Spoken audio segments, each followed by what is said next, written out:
Hey everyone, so this will be some information on mystery snails. I think most people have heard of mystery snails. They're probably like the most popular type of snail. And you see I have 4 of them here. There's 2 over here. And there's 2 against the big wall. At the end of this video I'll show them off a little bit clearer. Mine are usually actually moving around. Surprised they're not. Usually they're zooming all around the tree branch and then the plants and everything else. The front of the tank, the bottom, they move everywhere. So there's pretty much not a spot in your tank that they will not get to. So with that in mind, you have to keep in mind to not have anything sharp and pointy, as it of course could hurt your mystery snail. And you do not want to do that, of course. It's really cool if you do watch them when they actually are moving, which of course mine are not doing that right now. They are most of the time.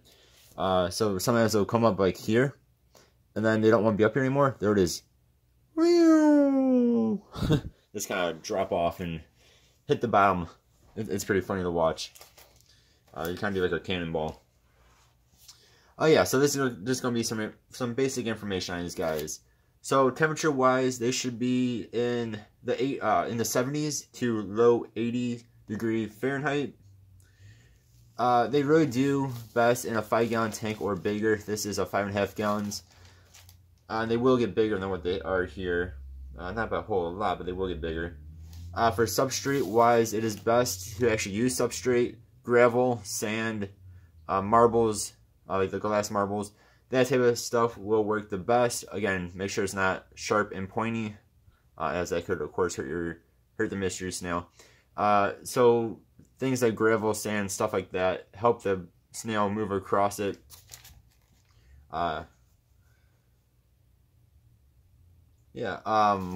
very, very important thing on snails in general, just like shrimp too, is make sure that if you are adding in, say, plant fertilizer, make sure it does not contain high amounts of copper, as copper is lethal to snails. Again, same thing with shrimp. So make sure that you're not adding in copper. And if you do add in decoration stuff, make sure that they do not have copper in them. Because again, it could end up killing your snail. And if you have shrimp, like I do, I have ghost shrimp in here. As you can see, I'm moving all around here. I can kill them as well. Food for these guys, very easy. They will eat the algae off of your tank. So on the size of your tank, the glass or the plastic, whatever your tank's made of. Decorations that are growing algae in it, on them, they'll eat that. So pretty much any type of algae that grows in your tank, they will try and eat. They'll also eat dead or dying, decaying plant matter. They'll pretty much eat anything that is food-like to them. But now you should supplement their food with algae wafers or bottom feeder pellets or wafers as well, as they might be missing some minerals or whatever. And then those algae wafers and bottom feeder pellets could have that mineral in them, which of course will help keep your snail nice and healthy. And then if you want to be awesome, you can also feed them leafy greens or zucchini, cucumbers, stuff like that.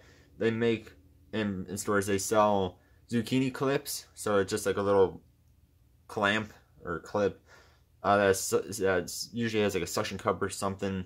And you stick it to the side of your tank, you clip on a piece of zucchini, your snails will eat it. I'm sure whatever else you have in your tank will also probably nibble on it as well. And tank mates.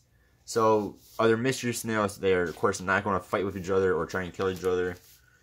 You can do different types of shrimp. Again, like I have in here ghost shrimp, you can do cherry shrimp, amano shrimp, other types of shrimp. Smaller fish that are not going to try and kill or eat your mystery snail. So you can do like guppies, platies, mollies. You can try betas. As long as a beta does not try and kill your snail. If the snail is pretty good size, their beta most likely will not bother this mystery snail. Now you want to stay away from predatory fish, so such as like Oscars, bigger cichlids, fish of those natures. You don't really want to be putting with your mystery snail, as they may try and eat your poor little mystery snail. But most small fish that are not going to try and knock your fish or your snail over and try and eat them, should be just fine. So again, smaller fish that are not predatory, you should be good with. Now, if you guys want to try and breed snails, that sounds funny to some people, as some people don't even want snails in their tank whatsoever. These guys, they are actually male and female, so you do have to have a male and a female in order for them to breed. And then once you have that, and they are healthy, and you are feeding them well, and you're not overfeeding them, so pretty much they're healthy little snails, they will pretty much do it on their own. Again, as long as you have a male and a female. So, sexing them is not the easiest thing to do. This is coming from myaquariumclub.com. This is an old post I found on this topic from years ago. But someone posted saying that males are usually smaller than females. So again, hard to tell because, they're different ages. They could also be different sizes. Then when they start coming out of their shell, the males will have this thing, a white sex organ that females do not. Again, so you have to wait for them to come out of their shell, and then you can see if they have a little extra coming out along with them. Again, very hard to tell. Yes, the best way to tell is if you see them doing it, or you end up with eggs and then babies. They will produce eggs. They should attach pretty much to the front or the side of your tank. And if you have a lower water level, we'll turn the camera real fast. Like you can see here, I don't have snails in this tank, but if it's something like this, then they will also lay their eggs above the water level as well. And then as long as they are moist and they stay moist, that's a funny word, but if they do stay moist, the eggs should hatch, and they should have babies, which should fall to the bottom of the tank, and well, then you have little tiny snails, and they eat and do everything just like the big ones do. Yeah, so all in all, I mean, they are really cool. They come in many different colors. I don't think I mentioned this yet.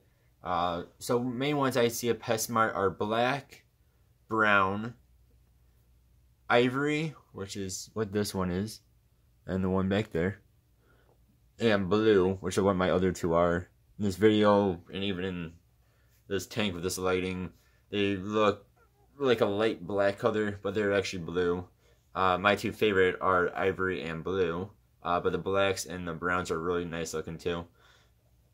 Yeah, he said they're very cool.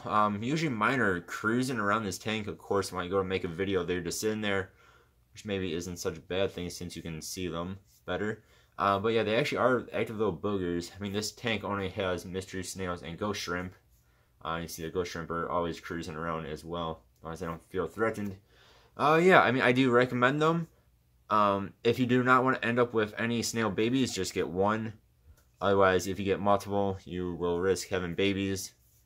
At least they're not the invasive little boogers that come on live plants. They're actually pretty cool.